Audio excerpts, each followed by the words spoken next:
ప్రియ శ్రోతలారా, ఇప్పుడు మనం 1 సమూయేలు 4వ అధ్యాయం వినబోతున్నాము. సమూయేలుతో సంప్రదించకుండా ఇశ్రాయేలీయులు ఫిలిష్తీయులపై యుద్ధం ప్రకటించారు. కాని ఆ యుద్ధంలో ఇశ్రాయేలీయులు ఓడిపోయారు. అంతట వారు యెహోవా మందసాన్ని యుద్ధరంగంలోకి తెచ్చారు. అలా చేస్తే తమకు విజయం కలుగుతుంది అనుకున్నారు. ఇది అవిశ్వాస లక్షణం. ఏ పదార్థానికి, వస్తువుకు అతీత శక్తులను ఆరోపించకూడదు. చివరికి ఏమైంది? వారి మూఢనమ్మకానికి ఫలితాన్ని వారే అనుభవించాల్సి వచ్చింది. మందసం శత్రువుల వశమైంది. ఏలీ యొక్క 2 కుమారులు హతమయ్యారు. ఈ విషాద వార్త విని ఏలీ హఠాత్తుగా చనిపోయాడు. ఈ 4వ అధ్యాయం ఒక చీకటి పుట. ఆ సమయంలో ఇశ్రాయేలీయుల ఆధ్యాత్మిక క్షీణదశను మనం గుర్తించగలం. దేవుడు ప్రవచించి చెప్పిన విధంగా ఏలీ సంతతి హతమైపోయారు. 1వ వచనం నుండి వినండి. ఇశ్రాయేలీయులు ఫిలిష్తీయులతో యుద్ధం చేయటానికి బయలుదేరి ఎబెనెజరులో దిగగా ఫిలిష్తీయులు అఫెకులో దిగారు. ఫిలిష్తీయులు ఇశ్రాయేలీయుల మీద తమను యుద్ధపంక్తులుగా తీర్చుకొనగా వారు యుద్ధంలో కలిసినప్పుడు ఇశ్రాయేలీయులు ఫిలిష్తీయుల ఎదుట ఓడిపోయి యుద్ధభూమిలోనే ఎక్కువ తక్కువ 4,000 మంది హతులయ్యారు. కాబట్టి జనులు శిబిరములోనికి తిరిగి రాగా ఇశ్రాయేలీయుల పెద్దలు అన్నారు, యెహోవా నేడు మనలను ఫిలిష్తీయుల ముందర ఎందుకు ఓడించాడు? షిలోహులో ఉన్న యెహోవా నిబంధన మందసమును మనం తీసుకొని మన మధ్య ఉంచుకుందాము రండి. అది మన మధ్య ఉండిన ఎడల అది మన శత్రువుల చేతి నుండి మనల్ని రక్షిస్తుంది. చూచారా, ఇశ్రాయేలీయులు మూఢనమ్మకంలో పడిపోయారు. దేవునికి దూరంగా తొలగిపోయారు. వారి స్వార్థం ఇందులో కొట్టవచ్చినట్లు కనబడుతున్నది. వారు దేవుణ్ణి సంప్రదించలేదు. తమంతట తామే ఫిలిష్తీయులతో యుద్ధానికి బయలుదేరారు. అప్పుడేమి జరిగింది? ఓటమి చవిచూచారు. యుద్ధంలోకి యెహోవా మందసాన్ని తీసుకువెడితే విజయం ప్రాప్తిస్తుంది అనుకున్నారు. మందసాన్ని గురించి వారు ఏమి ఆలోచించారు?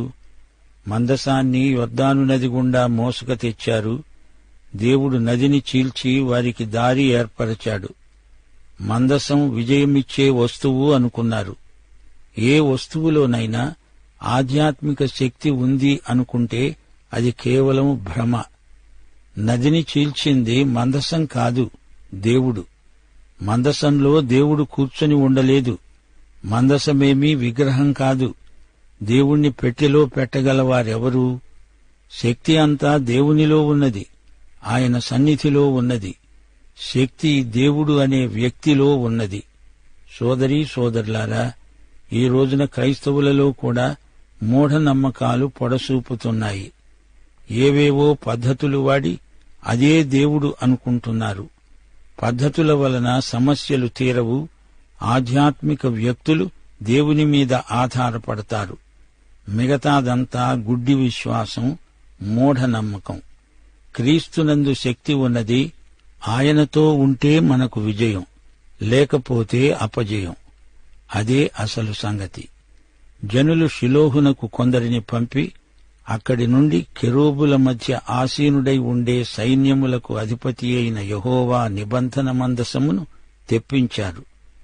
ఏలీ యొక్క 2 కుమారులైన హోప్ని, ఫీనెహాసులు అక్కడనే దేవుని నిబంధన మందసం వద్ద ఉన్నారు. యెహోవా నిబంధన మందసము దండులోనికి రాగా ఇశ్రాయేలీయులందరూ భూమి ప్రతిధ్వనించునంత గొప్ప కేకలు వేశారు. ఇశ్రాయేలీయులు యుద్ధం చేయడానికి వెళుతున్నారు. నిబంధన మందసాన్ని తేవడానికి షిలోహుకు మనుషులను పంపారు. హొప్ని, ఫీనెహాసు అనేవారు కిరాయి బోధకులు. వారికి డబ్బిచ్చిన వారు ఏమి చేయమంటే అదే చేస్తారు. ఫిలిష్తీయులు ఆ కేకలు విని హెబ్రీయుల దండులో ఈ గొప్ప కేకల ధ్వని ఏమిటి అని అడిగి యెహోవా నిబంధన మందసము దండులోనికి వచ్చిందని తెలుసుకున్నారు. ఇశ్రాయేలీయులు దేవుణ్ణి ఆరాధించాలి గాని దేవుని మందసాన్ని కాదు. క్రైస్తవ సంఘాలలో మత సంస్కారాలు ఉంటాయి, అవి విగ్రహాలు కాకూడదు. సంఘం కూడా విశ్వాసులకు విగ్రహం కాకూడదు. వ్యక్తి పూజ విగ్రహారాధనతో సమానం. ఆరాధన క్రమం ఒక విగ్రహం కాకూడదు. ఆరాధన స్థలాన్ని విగ్రహంగా చేయకూడదు. మనం సజీవుడైన సత్య దేవుణ్ణి ఆరాధించాలి. ఫిలిష్తీయులు జడిసి దేవుని మందసము దండులోనికి వచ్చిందని అనుకుని తమలో తాము చెప్పుకున్నారు, అయ్యో మనకు శ్రమ, ఇంతకు ముందెప్పుడూ ఇలాగు సంభవింపలేదు. అయ్యయ్యో, మహాశూరుడైన ఈ దేవుని చేతిలో నుండి మనల్ని ఎవరు విడిపింపగలరు? అరణ్యమందు అనేకమైన తెగుళ్ల చేత ఈజిప్టు వారిని హతం చేసిన దేవుడు ఈయనే కదా. ఫిలిష్తీయులారా, ధైర్యము తెచ్చుకొని వారు మీకు దాసులైనట్లు మీరు హెబ్రీయులకు దాసులు కాకుండా బలాఢ్యులై యుద్ధము చేయండి. ఫిలిష్తీయులు విగ్రహారాధికులు, అందుచేత వారు మందసాన్ని చూచి అదే దేవుని విగ్రహము అనుకున్నారు. ఫిలిష్తీయులు అన్యులు, వారిలో మూఢనమ్మకాలు కోకొల్లలు. వారు యెహోవా శక్తిని గురించి విన్నారు. ఆయన కూడా తమ దేవుళ్లలాంటి వాడే అనుకున్నారు. ఫిలిష్తీయులకు ఇశ్రాయేలీయులకు మధ్య యుద్ధం జరిగింది. ఇశ్రాయేలీయులు ఓడిపోయారు, ఎందరో హతమైపోయారు. శత్రువులు మందసాన్ని పట్టుకున్నారు. ఏలీ కుమారులైన హోప్ని ఫీనెహాసులు హతమయ్యారు. ఇశ్రాయేలీయులు ఓడిపోయి తమ డేరాలకు పరిగెత్తి వచ్చారు. అత్యధికమైన వధ జరిగింది. ఇశ్రాయేలీయులలో 30,000 కాల్బలం కూలింది. దేవుని మందసం పట్టబడింది. ఆనాడే బెన్యామీనీయుడు ఒకడు యుద్ధభూమిలో నుండి పరుగెత్తి వచ్చి చిరిగిన బట్టలతో తలమీద ధూళితో షిలోహులో ప్రవేశించాడు. అతడు వచ్చినప్పుడు ఏలీ మందసము విషయమై గుండె అవిసిపోతూ ఉండగా పీఠము మీద కూర్చుండి ఎదురు చూస్తున్నాడు. ఆ మనుష్యుడు పట్టణములోనికి వర్తమానము తేగా పట్టణస్థులందరూ కేకలు వేశారు. ప్రియశ్రోతలు, ఏలీ వృద్ధయాజకుడు. అతనిలో ఎన్నో బలహీనతలున్నాయి. అతడు దేవుని ప్రధాన యాజకుడు. ఎంత చెడ్డా, దేవుని విషయాలంటే అతనికి శ్రద్ధ లేకపోలేదు. ఏలీ ఆ కేకలు విని ఈ గల్లంతు ఏమిటి అని అడుగగా ఆ మనుష్యుడు త్వరగా వచ్చి ఏలీకి సంగతి తెలియచెప్పాడు. ఏలీ 98 సంవత్సరాల వయస్సు గలవాడు. అతనికి దృష్టి మందగించింది. అతనికి కండ్లు కానరావు. ఆ మనుష్యుడు ఏలీతో అన్నాడు, యుద్ధంలో నుండి వచ్చిన వాడను నేనే. నేడు యుద్ధములో నుండి పరుగెత్తి వచ్చాను. ఏలీ అడిగాడు, నాయనా, అక్కడ ఏం జరిగింది? ఇశ్రాయేలీయులు ఓడిపోయారనే వార్త అంతటా పాకింది. ప్రతిచోట హాహాకారాలు చెలరేగాయి. ముసలివాడు వృద్ధుడైన ఏలీ ఏమి జరుగుతున్నది అని అడుగుతున్నాడు. వచ్చిన వ్యక్తి చెప్పాడు, ఇశ్రాయేలీయులు ఫిలిష్తీయుల ముందర నిలువలేక పారిపోయారు. జనులలో అనేకులు హతులయ్యారు. హోప్ని ఫీనెహాసు అనే నీ 2 కుమారులు మృతులయ్యారు. దేవుని మందసం పట్టబడింది. దేవుని మందసము అనే మాట అతడు పలకగానే పీఠము మీది నుండి వెనక్కుపడి మెడవిరిగి చనిపోయాడు. అతడు అసలే వృద్ధుడు, బహుస్థూలకాయుడు. అతడు 40 సంవత్సరాలు ఇశ్రాయేలీయులకు న్యాయం తీర్చాడు. తన కొడుకులు చచ్చారని విన్నాడు, తమాయించుకున్నాడు. కాని దేవుని మందసం శత్రువుల చేతిలో పడింది అని వినగానే ఆ పళాన వెనక్కు విరుచుకపడిపోయి మెడవిరిగి చనిపోయాడు. అసలే లావుపాటి మనిషి. అతనికి గుండెపోటు వచ్చింది. నిజమే, అతడు ఆధ్యాత్మికంగా బలహీనుడు. బిడ్డలను గద్దించలేకపోయాడు, అదీ నిజమే. అయినా అతడు దైవసేవకుడని మనం మరచిపోకూడదు. ఏలీ మరణం తరువాత సమూయేలు దేవునికి ఏకైక ప్రతినిధి అయ్యాడు. ఫీనెహాసు భార్య కనే ఘడియలు వచ్చాయి. ఆమె ఈ విషాద వార్త విని నొప్పులు వచ్చినందున మోకాళ్ల మీదికి కుంగి ప్రసవించింది. వెంటనే మృతి చెందింది. దగ్గర నిలిచి ఉన్న స్త్రీలు అన్నారు, అమ్మా, భయపడవద్దు, కుమారుణ్ణి కన్నావు. గాని ఆమె అప్పటికే చనిపోయింది. ఆమె చనిపోతూ అన్నది, ప్రభావము ఇశ్రాయేలీయులలో నుండి పోయింది గనుక ఈ బిడ్డకు ఈకాబోదు అనే పేరు పెడుతున్నాను. దేవుని మందసం పట్టబడింది. ప్రభావము ఇశ్రాయేలీయులలో నుండి చెరపట్టబడింది. సోదరీ సోదరులారా, ఈ మాట విన్నారా? ఈకాబోదు అనే మాటకు అయ్యో మహిమ పోయిందే అని అర్థం. మహిమ గతించింది, నిష్క్రమించింది అని భావం. పుట్టిన బిడ్డ పేరు ఈకాబోదు గాని ఆమె చనిపోతూ చెప్పిన మాట ప్రభావము గతించింది అనగా మందసము శత్రువుల చేతిలోకి పోయింది అని అర్థం. దేవుని మహిమకు చిహ్నమైన నిబంధన మందసం చెరగొనిపోబడింది. అది జాతీయ విపత్తు. ఆమె తన భర్త కోసం, మామ కోసం ఏడవలేదు గాని తన జాతిని ఉద్దేశించి ఏడుస్తూ చనిపోయింది. ఇప్పుడు 5వ అధ్యాయానికి రండి. ఈ అధ్యాయంలో ఫిలిష్తీయులు దేవుని తీర్పునకు ఎలా గురైంది చెప్పబడింది. ఇశ్రాయేలీయులు ఈ సందర్భంలో గొప్ప పాఠం నేర్చుకున్నారు. మందసం అనే వస్తువులో ఏమీ లేదు, దేవుడే చర్య తీసుకోవాలి. దేవుడు దాగోను విగ్రహం బోర్లపడేటట్లు చేశాడు. మనుష్యులకు విచిత్రమైన తెగులు వచ్చి చాలామంది చచ్చారు. మందసం ఎక్కడ ఉంటే అక్కడ నాశనమే కలిగింది. ఫిలిష్తీయులు భయపడ్డారు. తిరిగి మందసాన్ని బండిమీద ఎక్కించి బెత్షెమెషుకు సాగనంపారు. ఇప్పుడు వివరాలు. ఫిలిష్తీయులు దేవుని మందసమును పట్టుకొని ఎబెనెజరు నుండి అష్డోదుకు తీసుకుని వచ్చి గుడిలో దాగోను ఎదుట దానిని ఉంచారు. అయితే మరునాడు అష్డోదు వారు ప్రాతకాలమందు లేవగా, ఇదిగో దాగోను యెహోవా మందసము ఎదుట నేలమీద బోర్లపడి ఉన్నది. గనుక వారు దాగోనును లేవనెత్తి దాని స్థానమందు మరల ఉంచారు.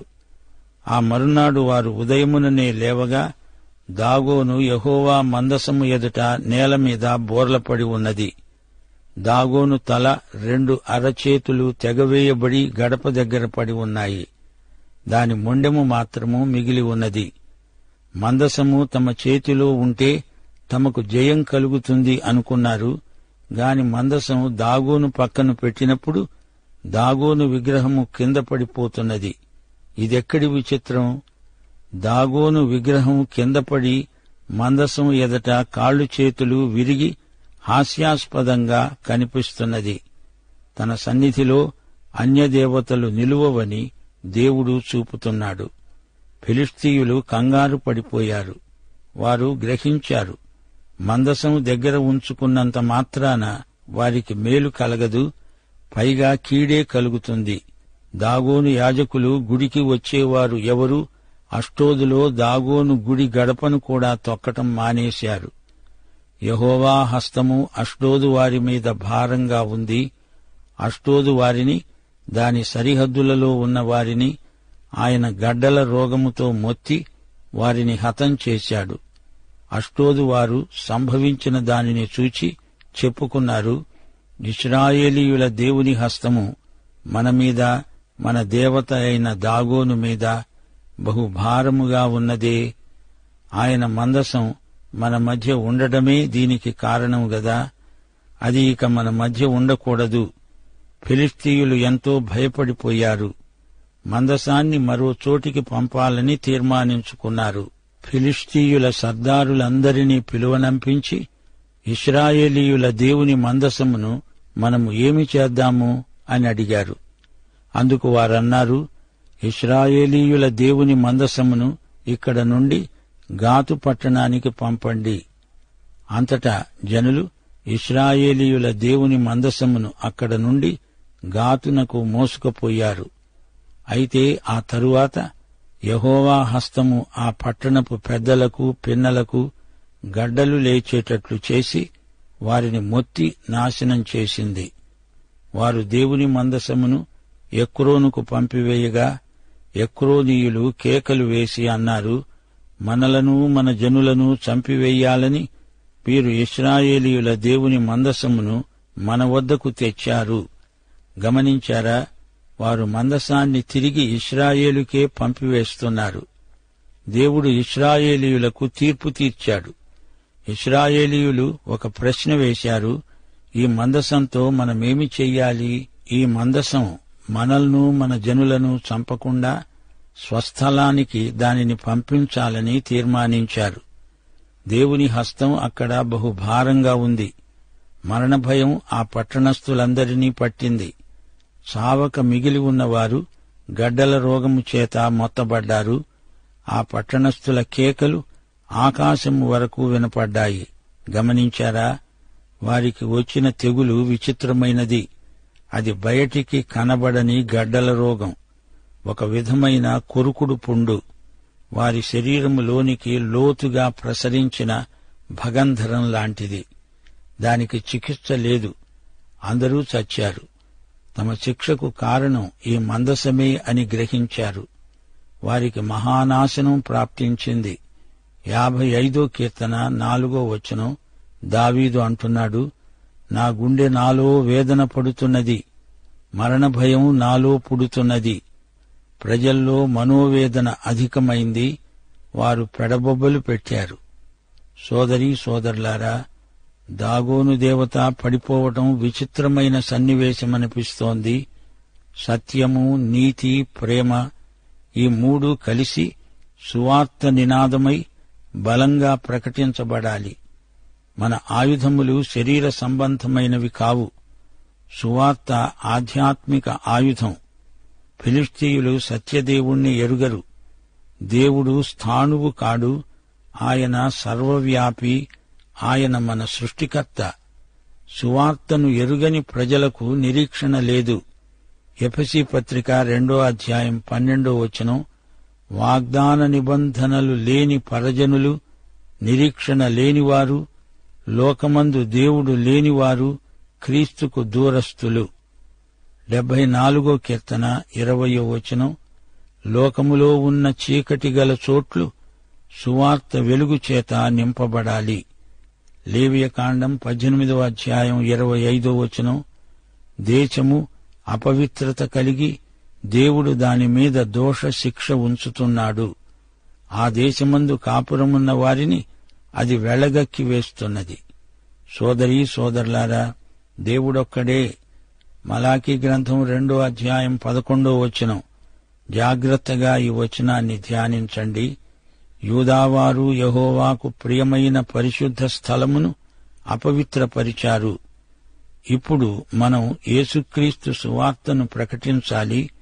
యేసుక్రీస్తు ప్రజానీకాన్ని చూచి కనికరముతో కన్నీరు కారుస్తున్నాడు. సర్వసృష్టికి సువార్త ప్రకటించాలి. ప్రియ శ్రోతలారా, సంసోను ఏమి చేశాడో మీకు జ్ఞాపకమున్నదా? యెహోవా దేవుని పేరట దాగోను దేవత మందిరాన్ని నేలమట్టం చేశాడు. ఫిలిష్తీయులు ఈ అధ్యాయంలో అష్టోదులో దాగోను దేవత గుడిలో యెహోవా మందసాన్ని ఉంచారు. తాము జయించామనే గర్వంతో తమ ఆధిక్యాన్ని చూపుకోవడానికి అలా చేశారు. ఒకసారి దాగోను పడిపోతే మరోసారి దాన్ని ఎత్తి కూర్చోబెట్టారు. ఈసారి దాగోను పడడమే కాదు, పడి విరిగిపోయింది. ప్రజలకు గడ్డల రోగం వచ్చింది. వీరు మందసాన్ని షిలోహుకు పంపలేదు, ఆయా చోట్లకు తరలిస్తూ వచ్చారు. ఇంత జరిగినా వారు యెహోవా వైపు మరలలేదు. మందసాన్ని తిప్పి పంపివేశారు గాని నిజమైన దేవుణ్ణి వారు నమ్ముకోలేదు. సోదరీ సోదరులారా, ప్రజలు తమ మూఢనమ్మకాలను సమర్థించుకోవడం పరిపాటి. ప్రజలు సత్యాన్ని తృణీకరించి పితృపారంపర్యమైన వ్యర్థ ప్రవర్తనకు లోబడతారు. పరిశుద్ధ దేవుడు తమకు సమీపంగా ఉన్నప్పుడు ఆయనకు దూరం కావటం అవివేకం. ఈజిప్టులో యెహోవా ఎన్ని అద్భుతాలు చేసినా ఫరో మనస్సు మారలేదు. మరో మాట, ఇశ్రాయేలీయులు ఫిలిష్తీయులకు యెహోవా దేవుని గురించి చెప్పి వారిని మార్చవలసి ఉండగా తామే మూఢనమ్మకాలకు లోనై నష్టపోయారు. అయితే ఈ రోజున మనం సర్వసృష్టికి సువార్త ప్రకటించాలి. దేవునికి ప్రతిరూపం కల్పించకూడదు.